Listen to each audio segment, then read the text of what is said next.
Guillermo Bermejo es sentenciado por afiliación o mantener una relación directa con integrantes de Sendero Luminoso. Porque no bajan ahorita el directo, en vivo y en directo.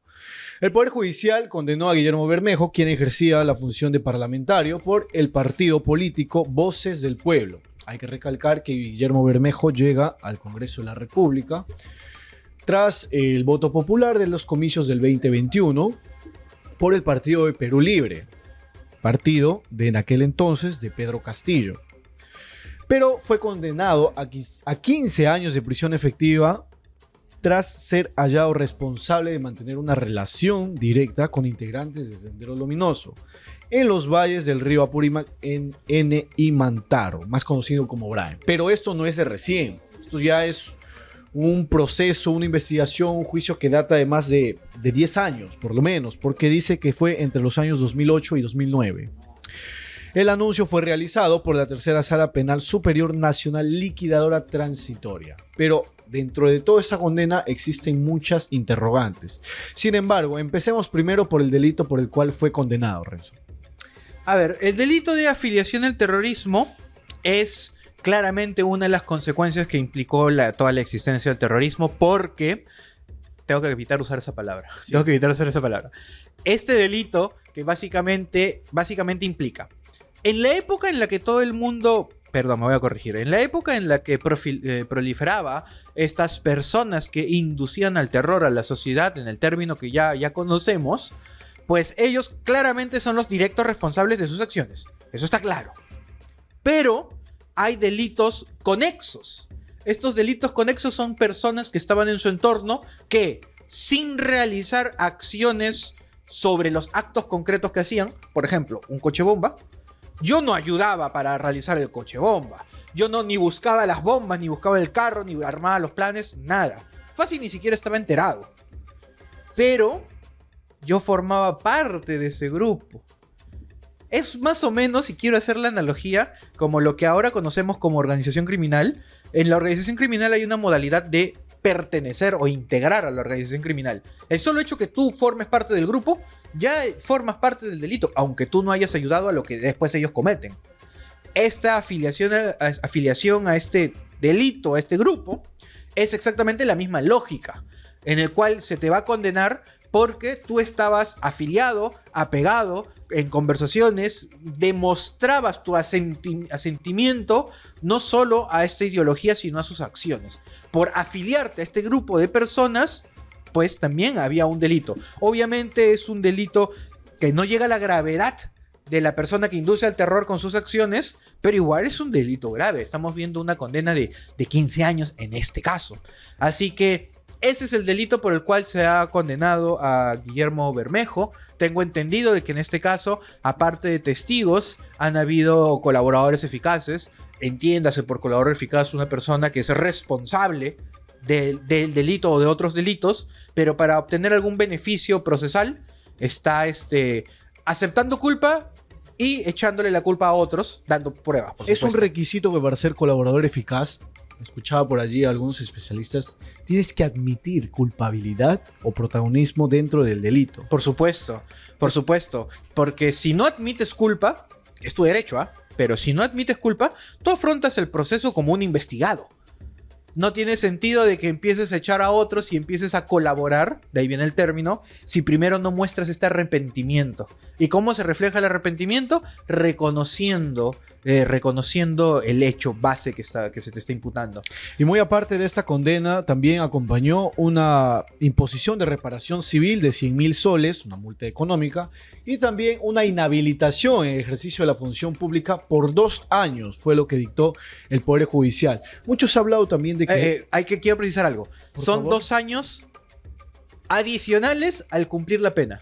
Lo que pasa es que cuando se te da una pena efectiva, y la pena efectiva va de la mano con alguna inhabilitación, la inhabilitación como regla dura lo mismo que dura tu condena, pero puede extenderse a algo más. En este caso la inhabilitación son 2 años tras cumplir la pena. Es decir, cumples tus 15 años, o tal vez menos si sale por algún beneficio, quién sabe, podría ser, pero cumples tus 15 años o lo que te corresponda, todo ese tiempo estás inhabilitado, y luego de que sales, 2 años más de inhabilitación. Acá hablamos también de otro índice que se ha hablado mucho, sobre todo en nuestros programas, que es la conducta procesal que ha tenido en cuenta el Poder Judicial, porque el Ministerio Público en un principio, dentro de su tesis fiscal, pedía 20 años de condena contra Guillermo Bermejo, pero el Poder Judicial dictó 15. Es correcto que esta reducción se trataría de que ha tenido una impecable actuación judicial con respecto a las diligencias, a los citados que ha tenido durante todo su procedimiento. Lo dudo. Lo dudo porque la conducta procesal es relevante para determinar medidas coercitivas, prisión preventiva, comparecencia, impedimento de salida, embargos, secuestros, inscripciones, etc. Pero cuando se trata de determinar la pena, ahí hay principios legales muy específicos. Un sistema de tercios, un sistema escalonado, criterios para la determinación judicial de la pena. Y para determinar tu pena, lo que se evalúa es el hecho que has cometido. Y se contrasta si es que en el devenir del proceso has obtenido algún beneficio procesal que usualmente corresponde a alguna acción que tú hayas hecho. Colaboración eficaz, hay un beneficio procesal. Confesión sincera, hay beneficio procesal. Terminación o conclusión anticipada, hay beneficio procesal. Pero que te hayas portado bien durante el proceso no te hace ni más ni menos culpable de esa acción de entre el 2008 y 2009. Así que, a mi criterio, los jueces han reducido la pena porque legalmente hablando verificaron de que eso es lo que le corresponde. Pero no porque se haya portado bien en el proceso, sino... No tuvo nada que ver tampoco el tiempo que ha durado todo, porque estamos hablando de escenarios 2008 y 2009. Ese sí, porque justo el Acuerdo Plenario 1-2023 habla del plazo razonable en los procesos. Si se rompe el plazo razonable en algún proceso por X razón, un plazo para una investigación y una condena excesivamente largo, pero ya en lo irracional, solo por la demora del Estado te vamos a dar un beneficio de una reducción de pena por esa afectación del plazo razonable. Ojo, no es que seas inocente, es que nosotros nos demoramos y que nosotros nos demoremos no debería ser en perjuicio tuyo. Ok, allí también podría tal vez tener protagonismo un habeas corpus por el tema del plazo razonable. No ¿por qué? Porque ha estado en libertad. Todo este proceso, si bien muy excesivo, lo ha llevado en libertad. Y el habeas corpus como regla se presenta cuando hay una afectación a tu libertad. Inminente, grave, real. Él estaba afrontando un proceso, en teoría, en regla. Demorándose, lento, pero en regla. Es por ello de que no era viable en ese instante un habeas corpus, pero sí como beneficio para reducir la pena. Y podrías leer el comentario que está poniendo Atom. Me parece un buen comentario. Ok, Atom nos dice, tengo 2 preguntas. ¿Cómo una persona en un proceso de familiarizado, perteneciente o tener una relación directa con Sendero Luminoso pudo ingresar al Congreso? ¿Y cómo fue juzgado siendo congresista? ¿No tiene inmunidad parlamentaria? Muy importante allí. Primera pregunta. A ver. Primera pregunta. Presunción de inocencia. Tenía un proceso por terror, voy a usar esa palabra para no confundirnos, tenía un proceso por terror, pero principio constitucional, 139 de nuestra Carta Magna, toda persona debe ser tratada como inocente hasta que se declare judicial y firme lo contrario. Y eso se traslada a esto se denomina una regla de tratamiento extraprocesal.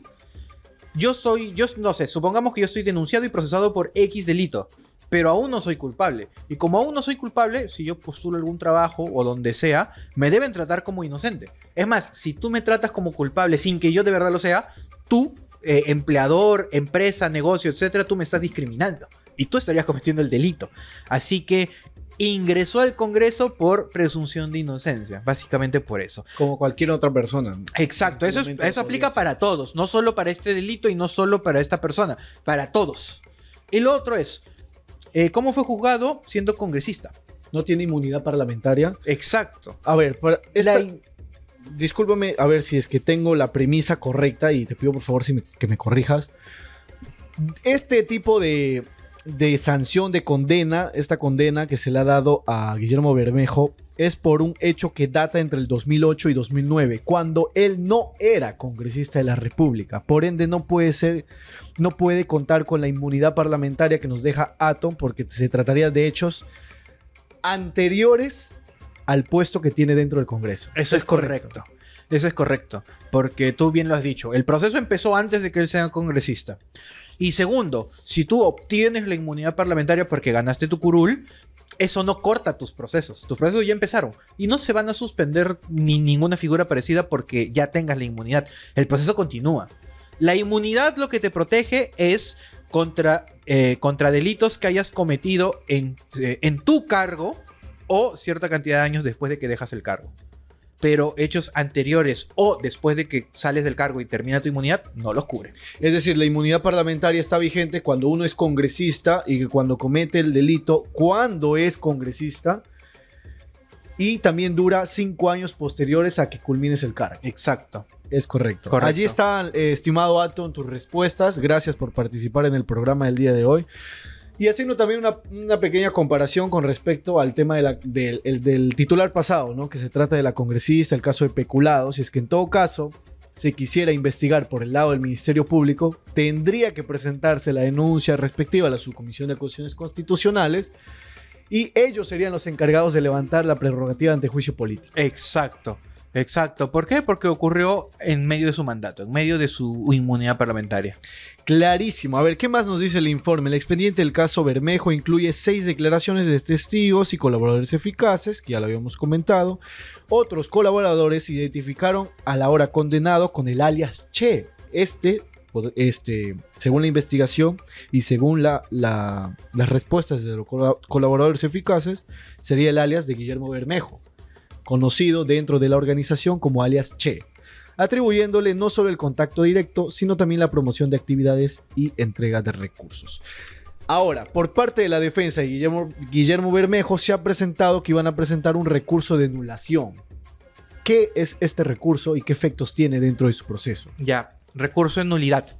Nulidad. Lo que pasa es que este proceso no es, si te das cuenta, es antiguo. No está utilizando el nuevo Código Procesal Penal. Porque en el nuevo Código Procesal Penal, ¿qué es lo que ocurre? Una sentencia de primera instancia, apelación, sentencia de segunda instancia, casación, va a la Suprema, sentencia entre comillas de tercera instancia. Ese es el interín procesal del nuevo código. En el antiguo código era diferente. En el antiguo código, el juez de primera instancia investigaba. Ese es el juez instructor. Luego de que se emitía la instrucción, el juez de primera instancia lo mandaba al juez de segunda instancia y el juez de segunda instancia hacía el juicio. Y eso es lo que ha ocurrido acá. Es por eso que esta sentencia, si lees el detalle, está emitido por una sala superior. No está siendo emitida por un juzgado, que sería lo usual en nuestro nuevo código. Porque la sala superior, siendo la segunda instancia, son los que han hecho el juicio de primera instancia. Porque esas son las reglas de esa época. Ahora, esta decisión de esta sala, que es la primera sentencia, es impugnable. Siempre ha existido la impugnación. Solo que en esa época tenía otro nombre. Lo que ahora llamamos apelación, en esa época se llamaba recurso de nulidad. En el antiguo código no existía la palabra apelación, para que te des una idea. En esa época se llamaba recurso de nulidad, es el símil a la apelación. Básicamente lo que están diciendo es, van a apelar. Con la nota característica de que todos los recursos de nulidad / apelación, porque son lo mismo, en esa época iban a la Corte Suprema. Es por eso que en esa época la Corte Suprema estaba tan saturada de casos, porque todas las apelaciones de todo el país iban a la Suprema. En cambio, ahora solo lo muy excepcional, que es la casación, va a la Suprema.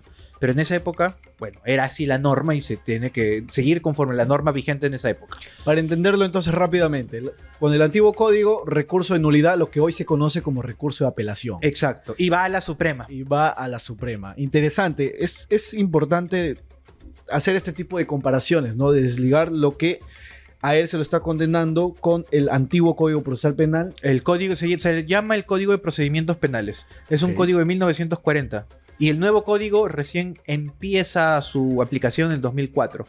Así que para que te imagines qué tan antiguo era realmente el antiguo código, tenía 64 años de antigüedad cuando recién lo cambiaron. Ahora, la respuesta de esta sala con respecto a ese recurso de nulidad de rechazarse, ¿qué paso continuaría con respecto a la situación de Guillermo Bermejo? A ver, te refieres a... Lo que pasa es que lo van a presentar. Ok.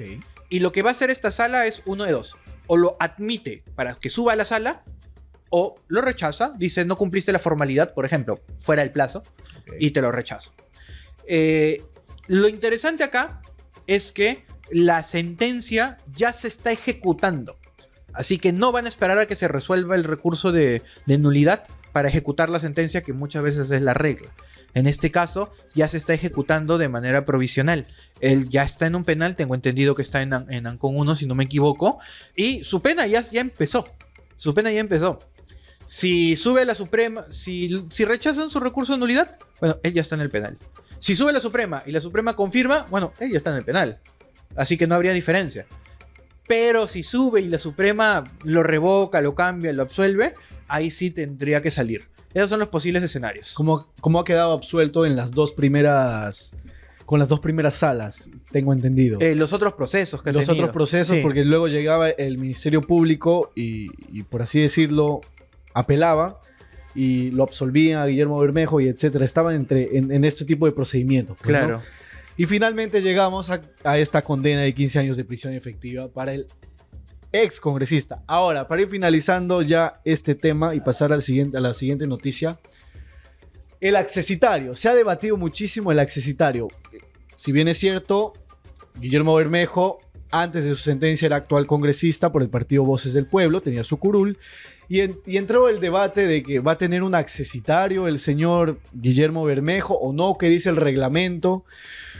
Entonces, se puntualizó mucho el artículo 15A del reglamento del Congreso, donde dice, si es sentenciado por terrorismo, no entra el accesitario y su curul queda vacío. ¿Es correcto esta premisa? La norma es bastante clara. Tú lo has leído textualmente. Así que, cuidado con la palabra. Terror, ok, sí, terror, correcto, terror. sí, perdón, Ya. terror. Pero ya. Básicamente, y acá hay un punto que ciertamente podría debatirse. ¿Por qué? Porque la norma textualmente dice el que es condenado por terror. Pero técnicamente hablando, él no ha sido condenado como estas personas que cometen terror, sino por afiliación. Así que nuevamente entramos a un campo de la interpretación. Para mí la interpretación correcta debería ser de que se quede vacío ese curul. ¿Por qué? Porque acá, más que sancionar la condena por este delito, estás condenando la naturaleza de este delito. Lo repudiable que es para la sociedad todas las conductas ligadas a la época del terror. Y eso implica este delito de afiliación. Así que para mí la interpretación correcta debe ser de que todos los delitos que impliquen esta afiliación, este uso o conducta directa relacionada al terror, debería aplicarse esta norma del Congreso y el curul debería quedar vacío. Al final y al cabo, este artículo 15 del reglamento del Congreso va a ser, imagino, o he leído, tengo entendido, por la mesa directiva del Congreso de la República, a ver si es que realmente lo aplican o no en el caso de Guillermo Bermejo. Caso contrario o diferente caso que fue, por ejemplo, de Martín Vizcarra, ¿no? Fue inhabilitado y en este caso entró su accesitario, que hoy es presidente de la República. Exacto. Increíblemente. Situación diferente por el delito. Quiero leer el comentario de Isaías López. Una pregunta. A esta persona que genera el terror se le ha encontrado 2 armas. Al congresista. Eso es lo que estoy entendiendo. Un poquito extraña tu redacción. Los hechos que han sido debatidos y probados es que hubo un contacto directo, una promoción en las actividades y una entrega de recursos. Nunca se ha hablado directamente de armas, así que debo suponer que no formó parte del debate o tal vez no es parte de lo que haya sido probado. Lo que sí se probó es toda su vinculación con los hermanos Quispe Palomino, que líderes de Sendero. Que hay videos, fotografías, Colaboradores, testigos, etc. hay de todo, está recargadísimo de elementos probatorios. Y también la pregunta de Atom. Si la pena ya empezó, no le corresponde un habeas corpus como garantía hasta que haya una sentencia firme en segunda instancia. Es una interesante pregunta. Mi respuesta concreta es no. No, ¿por qué? Porque así lo establece la norma penal. La norma procesal penal. La norma procesal penal establece lo que se llama apelaciones diferidas para casos muy concretos, muy específicos. Y no es uno de esos casos. La regla es, te sentencio, así sea sentencia de primera instancia, y en automático cumples tu pena. Una excepción que ha creado el nuevo código, no el antiguo, el nuevo código, y ojo, excepción, es que si te condeno en primera instancia, pero todo tu proceso lo has llevado en libertad, puedo excepcionalmente ordenar que tu apelación la lleves en libertad. ¿Por qué? Porque ya estabas en libertad y bueno, tienes tu derecho a tu apelación. Pero, ojo, incluso en el nuevo código eso es una excepción. Porque si no, mira el caso de Ollantumala. Ollantumala condenado en primera instancia y no aplicaron la excepción, aplicaron la regla. Llevó todo su proceso en libertad, fue condenado en primera instancia en automático, a la cárcel. Así que no cabría acá un habeas corpus porque se está cumpliendo lo que la norma textualmente permite. Pero no es ilegítimo tampoco. No, no es ilegítimo, ni ilegal ni ilegítimo.